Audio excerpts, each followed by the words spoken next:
अब हम इलेक्ट्रोस्टैट में जो बात करेंगे उसमें सबसे इम्पोर्टेंट है कि पहले सारी चीजें जो बेसिक लिखी हुई है उस बेसिक को हम देखने की कोशिश करेंगे कि चार्ज क्या होता है, ये सारी चीजें लिखी हुई है पॉइंट वाइज। उसके बारे में मेन मेन इंपॉर्टेंट पॉइंट क्या है कि इलेक्ट्रिक चार्ज क्या है, ये सारे लोग जानते हैं। मेन जो बातें करनी है वह क्या है उसको समझिए। वह क्या है कि ये ग्लास रॉड और सिल्क को रगड़ा रगड़ी करते हैं, ठीक है ना।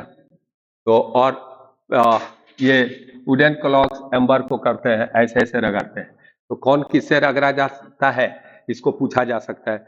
उसके बाद कूलम्ब्स लॉ न्यूटन्स लॉ को ओबे करता है, वह 9 × 10⁻⁹ इंटू Q1 Q2/r² होता है, इसको हम जानते हैं।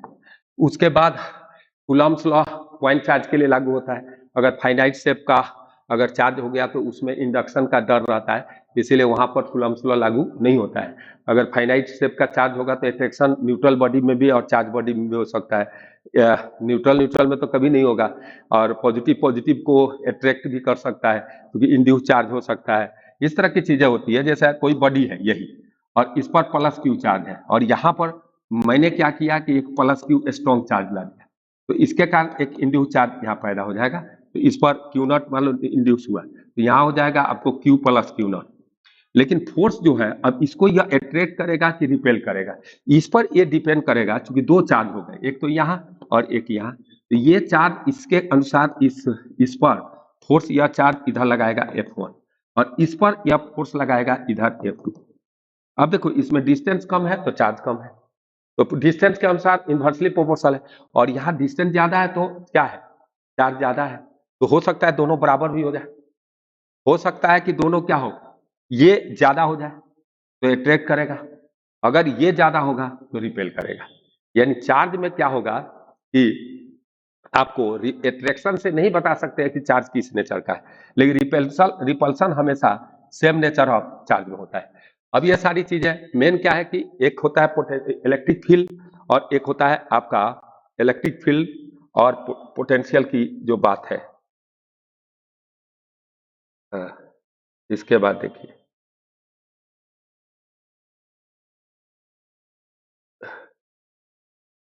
हो गया।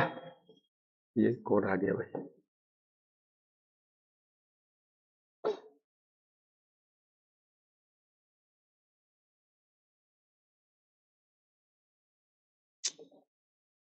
हाँ, अब देखिए जो बात मैं बता रहा हूं उसको सुनो।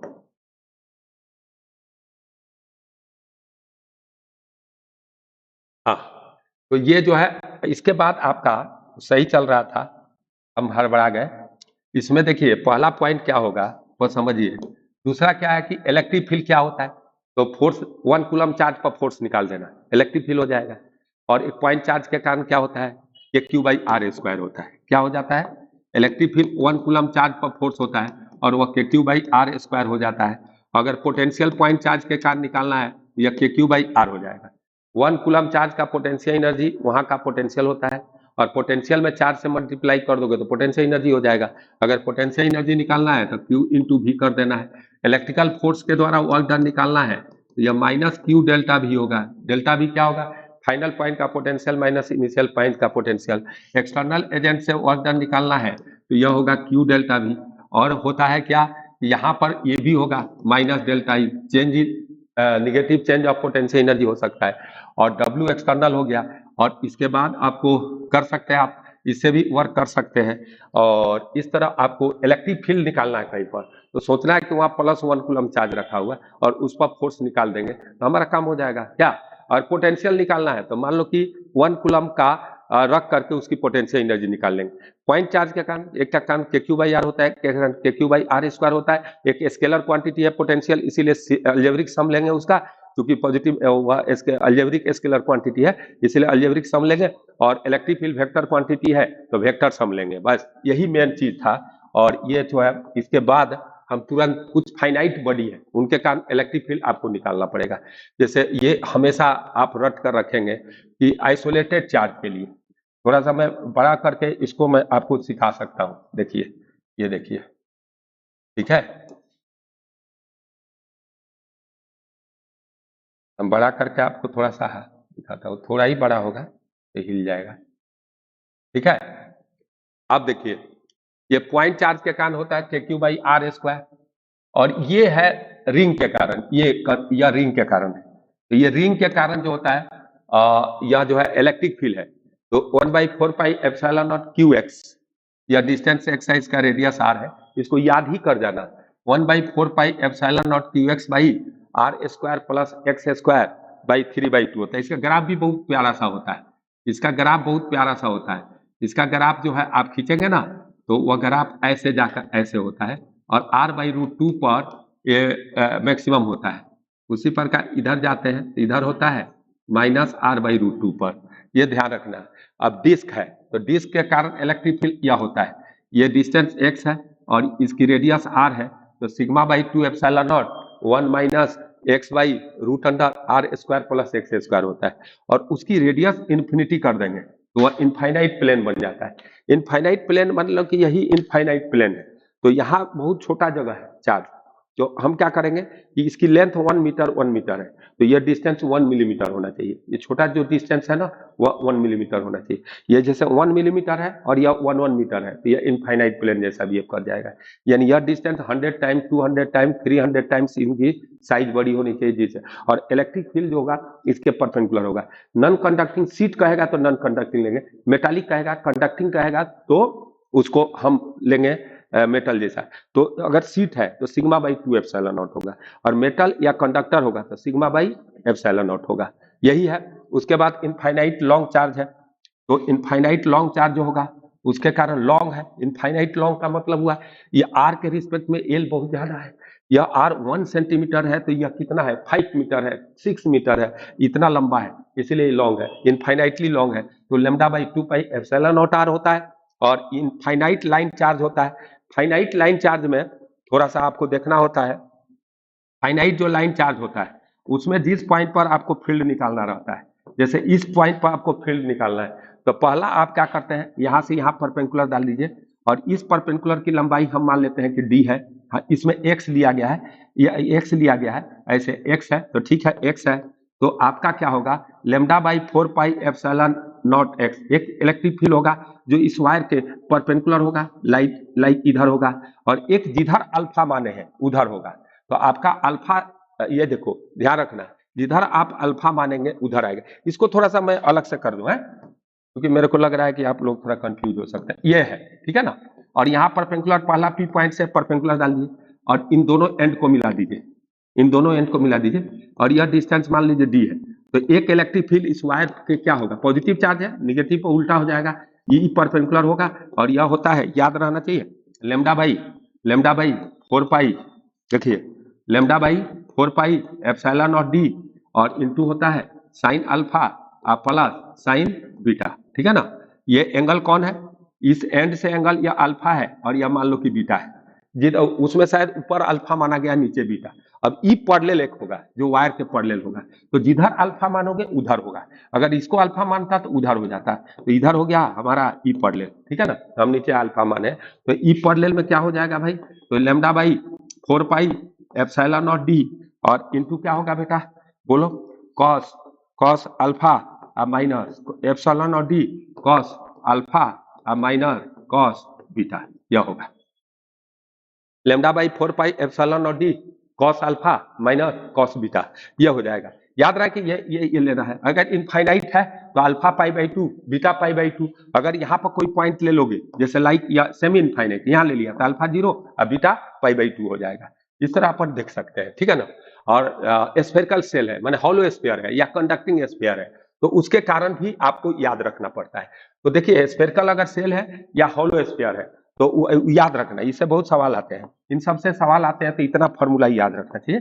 हॉलो स्फीयर है या कंडक्टिंग स्फीयर, कंडक्टिंग स्फीयर है तो सॉलिड भी होगा, तो उसके अंदर चार्ज 0 होगा, उसके अंदर इलेक्ट्रिक फील्ड 0 होगा, अंदर इलेक्ट्रोस्टैटिक कंडीशन, अंदर इलेक्ट्रोस्टैटिक कंडीशन क्या होता है, क्योंकि अगर अंडर इलेक्ट्रोस्टैटिक कंडीशन है तो उसमें एक गिवन सरफेस से चार्ज का फ्लो नहीं होगा, अगर फ्लो करता है तो जितना आगे जाएगा उतना पीछे जाएगा।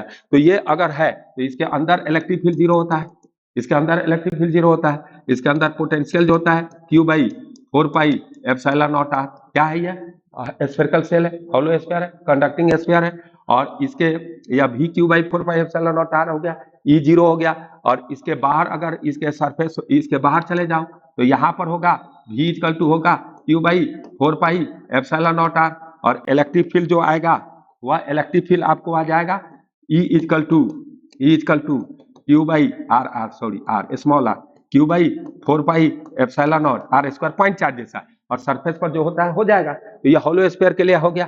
अब हमारा क्या है, तो एक सॉलिड स्फीयर होता है, यूनिफॉर्मली चार्ज सॉलिड स्फीयर होता है। तो हमारा सॉलिड स्फीयर के कारण क्या होता है, तो यह स्फीयर है, तो इसका वॉल्यूम यूनिफॉर्मली चार्ज होगा तभी तो फार्मूला होगा ना। तो ये इसका वॉल्यूम चार्ज डेंसिटी पहले निकाल लेंगे। रो इक्वल टू होता है आपको q by 4/3 pi are q. यह जो है सॉलिड स्फीयर है, तो इसके अंदर बाहर चार्ज कहीं भी हो सकता है, कोई दिक्कत नहीं है, यानी इसके अंदर चार्ज है। अब हमारा यहाँ से r डिस्टेंस पर अगर इलेक्ट्रिक फील्ड निकाला जाए अंदर, तो r equal to r less than r पर E जो होगा इलेक्ट्रिक फील्ड यहाँ जो होगा रो r बाई 3ε0 होगा। अगर r इक्वल टू r है तो सरफेस पर और बाहर सेम ही हो जाता है, तो यह E इक्वल टू हो जाएगा क्यू बाई 4πε0 आर स्क्वायर, और E इक्वल टू होगा बाहर ये जो r इक्वल टू r पर होगा। ओके, और अगर बाहर चले जाओगे तो E इक्वल टू होगा क्यू बाई 4πε0 आर स्क्वायर, और यहाँ r ग्रेटर देन r होगा। इलेक्ट्रिक फील्ड बाहर सेम होगा, अंदर वाला रो r बाई 3ε0। ग्राफ इसका भी मजेदार होता है, इसका ग्राफ मजेदार होगा, ऐसे जाकर ऐसे जाएगा।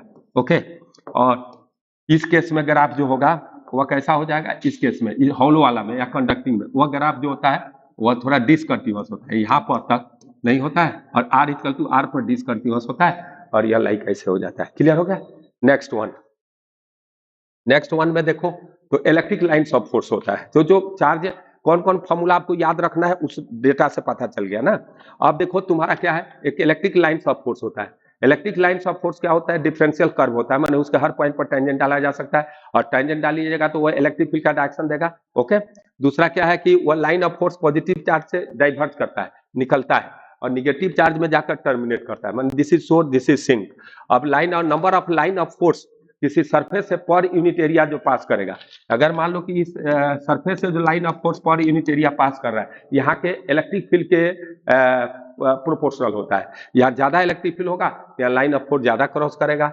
दो line of force cross, electric lines of force आप टेंजेंट डालते हैं तो रिजल्टेंट इलेक्ट्रिक फील्ड के बारे में डायरेक्शन इंफॉर्मेशन देता है, एक पार्टिकुलर चार्ज के कारण नहीं। इसलिए कहीं पर एक resultant electric field unique quantity होती है, यूनिक वेक्टर होता है, यूनिक वेक्टर का एक सिंगल डायरेक्शन होना चाहिए। इसीलिए अगर दो electric field line of force cross करेंगे तो उनका डायरेक्शन देखो टेंजेंट दो डायरेक्शन हो जाएगा, जबकि नेट इलेक्ट्रिक फील्ड एक पॉइंट पर एक ही डायरेक्शन में हो सकता है, इसलिए दो क्रॉस नहीं करेंगे, ठीक है ना। और लाइन्स ऑफ फोर्स जो है समझ रहे हैं, लाइन्स ऑफ फोर्स यहाँ पॉजिटिव है, तो जहां इलेक्ट्रिक फील्ड जीरो होगा वहां लाइन ऑफ फोर्स प्रेजेंट नहीं होगा, जहां पर फील्ड स्ट्रांग होगा वहां पर स्ट्रांग लाइन्स ऑफ फोर्स मोर होंगे, और जहां पर आपको फील्ड वीकर होगा वहां लाइन ऑफ फोर्स कम होंगे। और एक और इंपॉर्टेंट बात क्या है कि अगर मान लीजिए कि यहाँ से अगर लाइन ऑफ फोर्स ऐसे ऐसे जा रहे हैं, ओके, और इसमें मिल रहे हैं ऐसे ऐसे, और ये चार्ज आपका Q1 है और ये चार्ज आपका माइनस Q2 है। अब यहाँ पर आपको निकालना है कि Q1/Q2 कितना आने वाला है, तो हम कैसे निकालेंगे, तो यहाँ हमारा Q1/Q2 जो आएगा वह वैल्यू देखो कितना आ गया, ये Q1/Q2 देखो, इसमें कितने लाइन है, 1 2 3 4 5 6 7 लाइन हो गया। इसमें कितना हो गया जी, 1 2 3 4, तो 7/4 हो जाए। लाइन दो चार्ज है ना, तो ये कंपेयर होगा। एक चार्ज रहेगा तो कितना भी लाइन ऑफ फोर्स निकाल लो, लेकिन अगर दो चार्ज है तो अगर Q से 10 लाइन दिखाना होगा तो 2Q से 20 लाइन दिखाना होगा, ये ध्यान रखना। और क्या है कि भाई ये कंडक्टर है, तो इलेक्ट्रोस्टैटिक कंडीशन में कंडक्टर के अंदर इलेक्ट्रिक फील्ड जीरो होता है, और सरफेस पर इलेक्ट्रिक फील्ड उसके परपेंडिकुलर होता है, इसलिए लाइन ऑफ फोर्स अंदर नहीं होगा। जो भी लाइन ऑफ फोर्स, जैसे लाइक ये बड़ा अच्छा एक प्यारा सा रेसिपी है कि आपने न्यूट्रल था और ऐसे लाइन ऑफ फोर्स को भेज दिया, तो यह जो है ऐसे चला गया या ऐसे गया ऐसे, ताकि इसको डॉट डॉट और इसको डॉट डॉट से मिलाए तो सेंटर पर होकर जाए, क्योंकि यह नॉर्मली होगा यहाँ। और यहाँ पर कैसे टर्मिनेट हुआ, यहाँ एक इंड्यूस चार्ज -Q डेवलप हो जाएगा, और न्यूट्रल है, चार्ज कंजर्व है, तो यहाँ पर एक line of force +Q charge develop हो जाएगा, और यहाँ पर आपका +Q होगा, तो यह लाइन ऐसे हो जाएगा, यह लाइन ऐसे हो जाएगा, यह लाइन ऐसे हो जाएगा, यह लाइन ऐसे हो जाएगा, यह लाइन ऐसे हो जाएगा, काम खत्म। ये सिरे अब है, और कोई बात तो अधिक नहीं है। लाइन ऑफ फोर्स के बारे में, ये कंडक्टर है, ये सरफेस के परपेंडिकुलर लाइन ऑफ फोर्स हो गए। अब देखिए ये लाइन ऑफ फोर्स के बारे में बहुत चीजें लिखा हुआ है। इलेक्ट्रिक पोटेंशियल क्या होता है, तो यूनिट पॉजिटिव चार्ज को बेसिक डेफिनेशन क्या होता है, एक यूनिट पॉजिटिव चार्ज लीजिए, इंफिनिटी से एक पॉइंट पर लाइए, तो जितना एक्सटर्नल एजेंट को लाने में वर्क करना पड़ेगा, तो फील्ड के अगेंस्ट, तो व्हाट इज फील्ड के अगेंस्ट, कि किसी चीज को लाते हैं तो उसकी काइनेटिक एनर्जी बढ़ सकती है, हीट लॉस हो सकता है, तो हमारा डब्ल्यू एक्सटर्नल जो होता है ना, वह होता है delta U plus delta T plus delta A. तो ये ध्यान रखना पड़ेगा कि उसकी काइनेटिक एनर्जी चेंज ना हो, उसकी हीट लॉस ना हो, ताकि जो आप वर्क करें वह फील्ड के अगेंस्ट में वर्क हो, यानी पोटेंशियल एनर्जी के रूप में स्टोर हो। जैसे हम एक बुक उठाए, उसको ले जाकर सेल्फ पर रख दिए, तो जैसे मैं सेल्फ पर रखूंगा तो आपको जानकर ताजुब होगा कि सेल्फ पर मैंने रखा तो अगेंस्ट में फील्ड एमजी वर्क किया, वो जाकर पोटेंशियल एनर्जी के रूप में स्टोर हो गया, न काइनेटिक एनर्जी बढ़ा न हीट लॉस हुआ, तो उसको कहते हैं एमजी के अगेंस्ट में वर्क डन। तो इलेक्ट्रिकल फोर्स के अगेंस्ट में वर्क कीजिएगा तो जो चार्ज को इन्फिनिटी से लाइएगा वो स्लोली लाइएगा, और स्लोली ला करके और आप करेंगे तो वहां से आपका पोटेंशियल का फॉर्मूला के क्यू बाई आर आ जाता है, और ये सारे फॉर्मूला मैंने बता दिया था। नेक्स्ट देखिए यहाँ अब पोटेंशियल का फॉर्मूला दिया हुआ है, उन्हीं सब का पोटेंशियल का फॉर्मूला दिया है। पोटेंशियल स्केलर क्वांटिटी होता है, एनर्जी से रिलेटेड होता है, जहां भी एनर्जी की बात होती है उसको करते हैं, और जहां पर पोटेंशियल दिया तो चार्ज से मल्टीप्लाई करने पर पोटेंशियल एनर्जी निकल जाती है, तो वहां हमारा बेटर रिलेशन एक मिलता है, वर्क एनर्जी थ्योरम और मैकेनिकल एनर्जी कंजर्वेशन लगाने का चांस मिलता है। अब देखिए ये पॉइंट चार्ज के कारण V equal to Q by 4 pi epsilon naught R होता है रिंग के कारण, तो रिंग के कारण एक पॉइंट लोगे एक्सिस पर तो वह Q by 4 pi epsilon not, ये डबल क्यू लिखा गया, गड़बड़ है, ये जो है रिंग के कारण पोटेंशियल होगा। अगर यह रिंग है, ये जस्ट लाइक यह रिंग है आपका, और इस पर हम एक्स डिस्टेंस पर निकाल रहे हैं, तो हर पार्टिकल से इसकी डिस्टेंस क्या आएगी, सेम आएगी कि नहीं, कोई भी पॉइंट का, तो वो लाइन डिस्टेंस सिमेट्री है। तो यहाँ पर अगर ये डिस्टेंस है और यह एक्स है और यह आर है, तो यहाँ पर अगर पोटेंशियल निकालेंगे तो Q by 4 pi epsilon not और इनटू हो जाएगा root under R square, root under होगा R square plus X square, यह फील्ड होगा, इलेक्ट्रिक पोटेंशियल होगा यहाँ एक्स डिस्टेंस पर, ठीक है। अब डिस्क है, तो डिस्क के कारण क्या होगा भाई, तो ये डिस्क जो घर में रोटी बनता है वो डिस्क है, तो वो डिस्क जो है से एक्स डिस्टेंस पर जो होगा वह पोटेंशियल हम लिख रहे हैं, पोटेंशियल अब लिख रहे हैं, उस समय इलेक्ट्रिक फील्ड गए, तो सिग्मा बाई 2 एप्सिलॉन नॉट होगा और इनटू होगा 1 माइनस एक्स बाई ये होगा, एक मिनट, अरे यार एक मिनट, ये चाह रहा है क्या, पीछे जाऊं, यही हो गया ना, हाँ और एक पीछे, हाँ यही पर लिखते हैं तो ठीक रहेगा, तो ये भी तो चल ही रहा है ना, तो मेरा एक और पीछे जाओ, ये है, तो यहाँ पर आपको ये जो है इसकी इनफाइनाइट चीज का नॉट डिफाइन होता है, और उसका जो होता है ना पोटेंशियल डिस्क का, हम डिस्क का लिख रहे थे, तो सिग्मा बाई 2 एप्सिलॉन नॉट, और ये जो होता है ना ये root under R square plus X square minus X होता है, आई बात समझ में, रूट अंडर, अब इसी को ई निकालना रहेगा ना, तो minus DV by D X कर लोगे तो वह फॉर्मूला आ जाएगा इलेक्ट्रिक फील्ड वाला, क्या।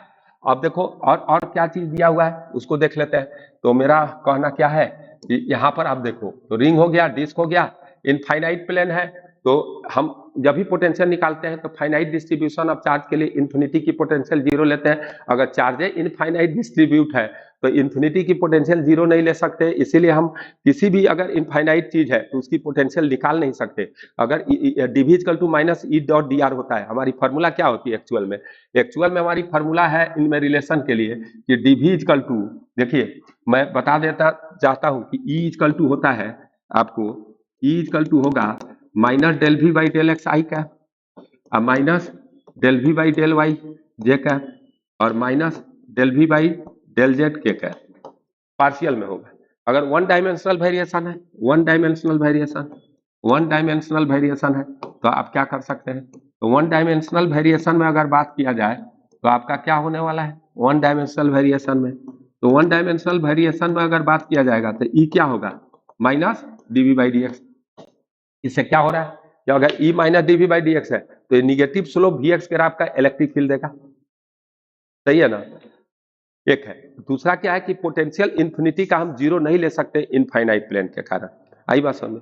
इसीलिए इनफाइनाइट का चूंकि चार्ज वहां पर है तो वो किसी चीज का वेरिएशन नहीं हो, जैसे इनफाइनाइट का पोटेंशियल का वेरिएशन नहीं होता है, इसीलिए हम उसका जीरो लेते हैं। अगर वहां चार्ज दे दिया गया तो वहां पर भी वेरिएशन होना शुरू हो जाएगा। तो चार्ज कोई राम लाया कोई श्याम चार्ज लाएगा तो वो वेरिएशन अलग हो जाएगा, तो कांस्टेंट ही बदल जाएगा। इसीलिए इसमें क्या करते हैं कि रिलेशन एक तो यह हो गया, दूसरा रिलेशन होता है जो आपको इलेक्ट्रिक फील्ड और पोटेंशियल में वह होता है dV equal to minus E dot D R, ठीक है ना, ये दो होता है। अब इससे रिलेशन होता है इलेक्ट्रिक फील्ड के डायरेक्शन में पोटेंशियल डिक्रीज करता है, ये इंपॉर्टेंट एक रिजल्ट है। डिक्रीज नहीं मैक्सिमम डिक्रीज करता है, अगर इलेक्ट्रिक फील्ड इधर है तो मैक्सिमम डिक्रीज होगा इलेक्ट्रिक फील्ड का। अगर मान लीजिए इलेक्ट्रिक फील्ड यूनिफॉर्म है, ई क्या है कांस्टेंट है, आपका ई बेटा क्या है कांस्टेंट है, और यह एंगल थीटा है, यहाँ पॉइंट ए है और यहाँ पॉइंट बी है और इनके बीच का डिस्टेंस एल है, तो आप ऐसा भी सोच सकते हैं, क्या कर सकते हैं भाई, यह बी है तो यह होगा आपका ई का इधर कंपोनेंट आएगा ई कॉस थीटा, और ये तुम्हारा कितना आने वाला है, तो यह होगा वी ए और minus V B upon L होगा। तो यहाँ E cos theta equal to होगा V A minus V B upon L हो जाएगा। ओके जी, अब ये जो है ई कांस्टेंट होगा। तो दूसरा क्या है कि वन डायमेंशनल वेरिएशन में ई एक्स ग्राफ का एरिया जो होगा डिक्रीज इन पोटेंशियल देगा, क्योंकि यहाँ पर माइनस लगा हुआ है तो इधर लेकर आइएगा। तो अगर मान लीजिए कि कोई ई एक्स ग्राफ दे दिया किसी बंदे ने, ई आर ग्राफ दे दिया, ई आर ग्राफ दे दिया और वह ग्राफ लाइक ऐसा कुछ है, ठीक है ना, और मैंने बोला कि भाई इसमें यह फॉर्मूला लगाओ, तो इसकी एरिया होगी, ये माइनस इधर ला दोगे तो यह पॉइंट ए हो गया या बी, ए और बी के बीच में अगर इस फार्मूला निकालना है तो ये एरिया होगा, तो ये माइनस लोगे ना तो ये डी भी इंटीग्रेट कर दो वी ए से लेकर वी बी तक, और माइनस यहाँ लगा दो तो यह होगा integration E R E D are, minus को इधर लेके चलाए तो यह हो गया area of E R graph, area of E R graph, area of E R graph हो गया यह आपका हो गया area of E R graph. इससे अगर बात करो तो क्या आने वाला है भाई, तो यह हो जाएगा आपको V A minus V B is equal to area इसका निकाल दे, इसकी एरिया इसकी निकाल दोगे तो हो जाएगा कि नहीं काम।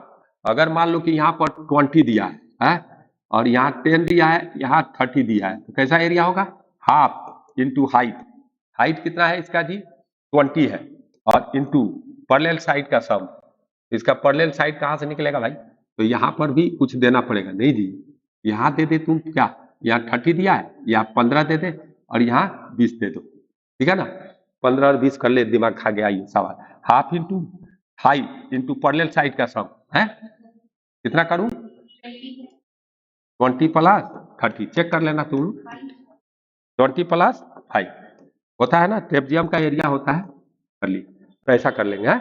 अब इलेक्ट्रिक यहाँ से क्या सीखे, इलेक्ट्रिक फील्ड के डायरेक्शन में मैक्सिमम पोटेंशियल डिक्रीज करता है, ठीक है ना, इलेक्ट्रिक फील्ड इनफॉर्म है तो वो फार्मूला लगा देंगे, dV equal to minus E D R relation होता है, equal to minus del B by del X I cap minus del B by del Y J cap minus del B by del Z के cap होता है, ये formula relation निकालने के लिए। Next आप देखें तो बड़ा प्यारा सा स्फीयर वाला देखो, हॉलो स्फीयर है तो बाहर के Q by 4 pi epsilon naught R होगा, और यहाँ पर हो जाएगा v equal to Q by 4 pi epsilon naught R, कब बाहर है तो, और सरफेस पर हो जाएगा, इसके सरफेस पर होगा Q by 4 pi epsilon naught R, और बाहर होगा तो स्मॉल आर हो जाएगा। अंदर इलेक्ट्रिक फील्ड नहीं है तो जो सरफेस पर होगा वही अंदर भी होगा।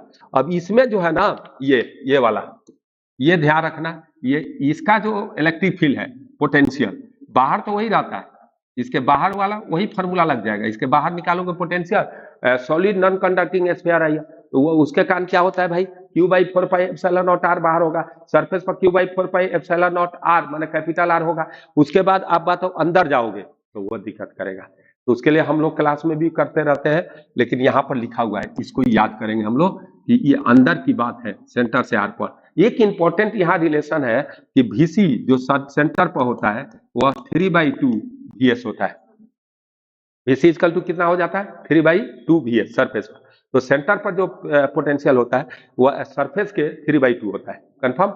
ये चीज आपको एक इंपॉर्टेंट चीज है, इसको हमको याद रखना चाहिए। दूसरा क्या है कि यहाँ वाला फार्मूला जो V वाला किसका याद है जी, ये रो का फार्मूला ये लिखा हुआ है rho R square by 6 epsilon not और 3 minus R square by R square, ऐसा है यह, और रो को लिख सकते हो Q बाई, लेकिन ये फार्मूला जरूर याद कर लेना, डिफरेंट फॉर्म में होता है, एक और फॉर्म होता है क्यू कैपिटल क्यू के रूप में। ऐसे में क्या करेंगे, इसके अंदर भूल गए ना, electric field rho R by 3 epsilon होता है, तो D V equal to minus E T R लगा दे, और सरफेस पर मालूम है तो आर इक्वल टू आर से लेकर R equal to capital R तक करके निकल सकता है। अब देखो ये होता है Q by 4/3 pi are Q, rho आ जाएगा, इसे आ जाएगा और वहां रख देंगे। ये माने तुम अपना जो नोट्स बुक में होगा, नोटबुक में है ना, उसी को याद कर लेना जिस पर में याद है, लेकिन याद रहना चाहिए, इसका पता होना चाहिए क्या चीज आपको आता है क्या नहीं आता है। अब एक है इलेक्ट्रिक पोटेंशियल एनर्जी, तो इलेक्ट्रिक पोटेंशियल एनर्जी जैसे ये Q1 है और ये Q2 है, तो इस सिस्टम का potential energy Q1 Q2 by 4 pi epsilon not R होता है। अगर एक से अधिक चार्ज है तो पेयर बनाएंगे, और नंबर ऑफ पेयर का फॉर्मूला बना सकते हैं, और नंबर ऑफ पेयर का फॉर्मूला क्या होता है, n इंटू n-1/2, ठीक है ना। अब यहाँ पर जो सवाल है कि भाई नंबर ऑफ पेयर का आपने फॉर्मूला तो बता दिया, तो यूज करना एक सिखा देते हैं। यूज कैसे करेगा, तो देखो पोटेंशियल एनर्जी लिखना है, तो आप देख ले क्या होगा। तो एक यूज करने के लिए मैं बता देता हूँ, रुक एक यूज करने के लिए बता देता हूँ कि अगर मान लो कि एक स्फीयर है, लाइक सॉरी स्क्वायर है, और यहाँ पर मान लो कि तुम्हारा चार्ज Q1 है, यहाँ Q2 है, यहाँ Q3 है और यहाँ Q4 है, ठीक है। अब इसका साइड लेंथ कुछ भी हो, L है, L है, L है, L है, या माइनस भी एक चार्ज ले लें, ठीक है ना। अब देखो यहाँ पर क्या होगा, 4 चार्ज है, तो पेयर क्या होगा, number of pair n into n-1/2, तो 4 चार्जेज है, तो 4 into 4-1/2 and that will be 6 होगा, 6 पेयर होगा। अब पेयर लिखने का तरीका क्या आता है, 1-2 लिखोगे तो 2-1 नहीं लिखोगे, नहीं तो सेम पेयर लिखा जाएगा। तो ऐसे लिखने का तरीका होता है, परम्यूटेशन कॉम्बिनेशन नहीं पढ़ाया जाता है, तो 1-2 और 2-1 सेम पेयर है, तो उसको ले नहीं सकते, तो छोटा वाला पहला लिखो छोटा, दूसरा लिखो बड़ा, तो U12, U13, U14, U41 नहीं होगा। अब देखो U23, U24 होगा, और फिर क्या होगा U34, सही है। तो U12, U13, U14, U23, U24, U34, 6 pair आ गया कि नहीं। अब यह 1-2 जैसे लिखना है, तो U12 1 और 2 पर फोकस करो, तो यह होगा Q1 Q2 upon 4 pi epsilon not है। U13 लिखना है, तो 1 और 3 पर फोकस करो, तो यह होगा, चार्ज का साइन भी लेंगे, तो minus Q1 Q2 upon 4 pi epsilon not, और इनके बीच का डिस्टेंस √2L हो गया। ऐसे ऐसे लिख लेना सब, तो सबका सम ले लेना, आपका काम हो जाएगा। नेक्स्ट जो बात है, जो बात हम जुबा पर लाना चाह रहे हैं, वह है इक्विपोटेंशियल सरफेस। अब इक्विपोटेंशियल सरफेस देखो क्या आता है, इक्विपोटेंशियल सरफेस जो होगा वह देखो क्या होता है।